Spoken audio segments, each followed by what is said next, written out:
Hello mga nanay, welcome to my mini vlogs.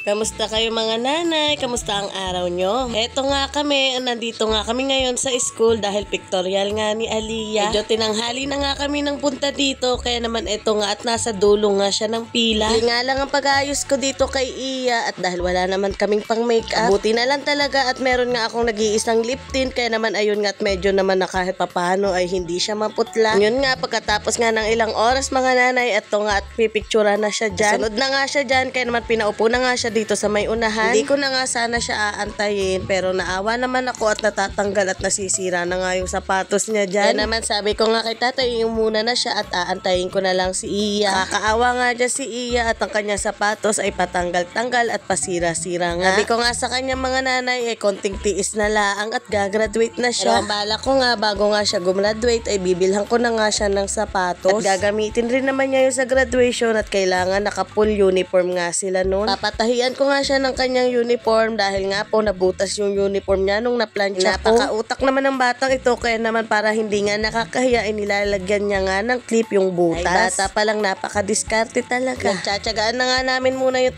uniform niya dahil palapit na rin naman siyang gumraduate. Pero kailangan na nga rin naming mapalitan to dahil gagraduate na siya, ay nakakahiya naman kung butas pa nga ito. Buti na lang talaga mga nanay at ang kanyang lola ay nagpresenta na siya na nga daw ang bibili ng kanyang uniform. Patahian na nga lang daw namin at siya na nga rin daw ang babayad. Nakakatuwa nga lang mga nanay dahil lahat nga ng kanyang lola at lolo ay talaga namang suportado sa kanya. Kaya naman po, thank you po sa kanyang mga lola at lolo. At dito nga mga nanay, pinaupo na nga siya dito at siya naman na nga yung pipicturan. Habang pinipicturan nga siya dyan mga nanay, ang puso ko talaga ay nagagala. Hanggang ngayon ay hindi nga ako makapaniwala na meron na nga akong pinapaaral. Grabe, parang kailan lang, pero eto nga at gagraduate na nga siya ng kinder. Abay, parang kailan laang na aking binubuhat at pinapatahan ay ngayon ay ayaw na nga at lagi ko pang kaawan. Bilis lang talaga ng panahon at hindi mo nga mamamalayan ay may dalaga na. Alam kong simula pa lang ito lahat ng aming pagsisika para mapagpatapos ka namin anak. Alam kong marami pang hirap, pagod at tiyaga ang aming gagawin para lang makapagtapos ka ng pag-aaral. Ganito pala ang pakaramdam mga nanay kapag talaga isa ka ng magulang. Wala ka na talagang ibang iisipin kundi ang ikabubuti ng iyong pamilya o anak. Ngayon ko talaga nare-realize mga nanay kung paano nga tayo pahalagahan ng ating magulang. Kaya pala gano'n na lang magulang natin noon dahil ang gusto lang nila ay mapabuti nga ang ating kinabukasan. Bilang isang magulang din ay gano'n nga rin ang layunin ko, ang mapabuti ang kinabukasan ng anak ko. Kaya habang nabubuhay kami anak ay sisikapin namin ni tatay makapag-aral ka at mabigyan ka ng magandang kinabukasan. Yun lang kasi talaga ang kaya naming maipamana sa iyo anak. Lagi mo tatandaan na mahal ka namin hanggang sa pagtanda mo ay ikaw pa rin ang number 1 baby ko. Tatlong klaseng picture yata ang ginawa nila dito. Yung una nga ay yung naka-complete uniform nga sila. At ito namang pangalawa ay yung nakatoga na nga sila at nakahawak nga sila doon sa may sombrero ba yun? Tapos bawat picture nga dito mga nanay, kami nga mga parents sa pinapipili kung ano ba yung gusto namin para sa aming anak. Grabe, tingnan nyo naman mga nanay at napakaganda naman itong aking anak. Ay, proud na proud yung nanay, buti na lang talaga at sa tatay nagmana.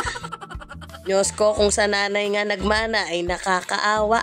Charis. Dito nga ay medyo mahaba nga yung kanyang bangs at tingnan nyo naman taklob nga yung kanyang mata. Ko kasi sana kaso hindi ko naman makita yung gunting namin. Kasi maaaring mawalan niya ng bangs. Alam nyo naman, bangs is life. Charis. At yung last picture nga nila, yung naka-complete toga na nga sila. Mabuti na nga lang mga nanay, hinawi nga yung bangs niya at kahit papaano ay nakita-kita nga yung mukha niya. At hindi nga yan makangiti, nakita yung ngipin dahil sabi ko nga sa kanya ay sira-sira yung ngipin niya. Dito nga sa huling picture niya ay napagod na yata. Tingnan nyo naman at parang pilit na nga yung ngiti niya. Ilang picture din dyan bago nga ako nakapili mga nanay. Ito nga ang pagpapapicture niya, package B nga kinuha ko yung may frame na. Kasi nung daycare siya mga nanay, hindi ko nga nakuhanan ng frame. Ayun, hanggang ngayon hindi ko pa rin nalalagyan ng frame yung daycare niya. Kaya naman sabi ko nga kay tatay, yung may frame na nga lang yung kukunin ko para naman kahit paano ay pwede ko na nga isabit siya kahit saan. At para hindi nga rin agad masira yung picture. Nakapili na nga ako mga nanay, ayan nga, hinubaran na nga siya ng toga at pabalik na nga kami sa room nila. Alas 10 pa kasi yung labasan nila, kaya naman mag-aantay pa nga kami ng alas 10 bago nga umuwi. Ayun lang naman ang kaganapan ngayong araw na to mga nanay, kaya naman maraming